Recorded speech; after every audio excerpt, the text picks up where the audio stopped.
இந்த உலகத்தில் இருக்கிற எல்லாத்துக்குமே எல்லாமே கிடைச்சிருச்சு அப்படின்னா ரொம்ப நல்லா இருக்கும்ல. தங்கறதுக்கு ஒரு வீடு, வேலைக்கு சோறுன்னு கிடைச்சா எல்லாருமே ஜாலியாக வாழலாம்ல. ஆனால் கடவுள் ஏன் அப்படி கிரியேட் பண்ணாமல் இவ்வளோ கஷ்டத்தை கொடுத்துருக்காரு அப்படின்னு சொல்லிட்டு நம்மள நிறைய பேருக்கு நிறைய கேள்விகள் இருக்கும். அதுக்கு மேபி ஒரு ரீசன் இருக்கலாம். 1970s ஜான் பி கால்ஹோன் அப்படிங்கிறவர் 9க்கு 4.5 அப்படிங்கிற அளவில் ஒரு வீடு மாதிரி பில்டு பண்ணுறாரு.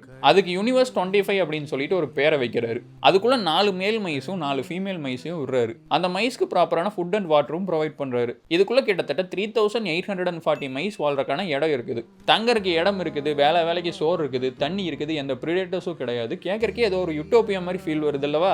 பட் இதோட எண்டில் என்னாச்சுன்னு கேட்டீங்கன்னா மனசவே விட்டுருவீங்க. முதல் 104 டேஸுக்கு ஜாலியத்தை வாழுதுங்க. வேலைக்கு சாப்பிட்டுக்கிட்டு தண்ணியை குடிச்சுக்கிட்டு ரீப்ரொடியூஸ் பண்ணி 8 மைஸா இருந்தது 20 மைஸா மாறுது. அதுக்கப்புறம் அதுகளோட பாப்புலேஷன் பயங்கரமா அதிகமாக ஆரம்பிச்சிருக்கு. ஒவ்வொரு 55 டேஸ்க்கு ஒருக்கா அதோட பாப்புலேஷன் டபுள் ஆகிட்டே போயிருக்கு.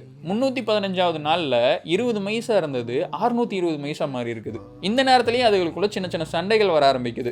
குரூப்பா ஃபார்ம் ஆயிட்டு டாமினண்டா இருக்கக்கூடிய மேல்ஸ் வந்துட்டு அதோட டெரிட்டரியை வந்துட்டு ப்ரொடெக்ட் பண்ணிட்டு இருந்திருக்குதுங்க. டே 560 அப்போ 620 இருந்த பாப்புலேஷன் வந்துட்டு 2200 மாறுது. டாமினண்டா இருக்க மேல்ஸ் வந்துட்டு மீதி மேல்ஸ் அட்டாக் பண்ண ஸ்டார்ட் பண்ணுது. ஃபீமேல் மைஸ் அதோட குழந்தைகளை பார்த்துக்க முடியாம அபேண்டன் பண்ண ஸ்டார்ட் பண்ணுது. ரீப்ரொடக்ஷன் பயங்கரமா கம்மியாகுது. சொசைட்டி அப்படிங்கிற கட்டமைப்பே உடஞ்சு போகுது. ஒரு டைமுக்கு மேல அந்த மைஸ் எல்லாம் வாழ்க்கையை வெறுக்க ஆரம்பிக்குதுங்க. ஒரு பர்பஸே இல்லாம ரீப்ரொடக்ஷன் கூட பண்ணாம சாப்பிட்டு தூங்கிட்டு இருந்திருக்குதுங்க. பிசிக்கலி அதுக்கெல்லாம் ஹெல்த்தி தான். பட் என்ன பண்றது அப்படிங்கிற எந்த ஒரு ஐடியாவுமே இல்லை. இந்த ட்ராமாஸ்னால எல்லா மைஸுமே மென்டலி பாதிக்கப்பட்டு டிப்ரெஷனுக்குள்ள போயிடுச்சு. அதுக்கப்புறம் அந்த ஜென்ரேஷன்ஸ்க்கு ப்ராப்பர் பேரண்டிங்னா என்னன்னு தெரியல, இந்த சொசைட்டினா என்னன்னு தெரியல, எப்படி வாழணுங்கிற எந்த ஐடியாவுமே இல்லை. ஏன்னா அது குழந்தையா இருக்கும்போது அது பார்த்தது முழுசுமே வைலன்ஸ் தான். 1780வது நாளில் பாப்புலேஷன் 0 ஆயிருக்கு. எல்லா மைஸும் செத்து போச்சு.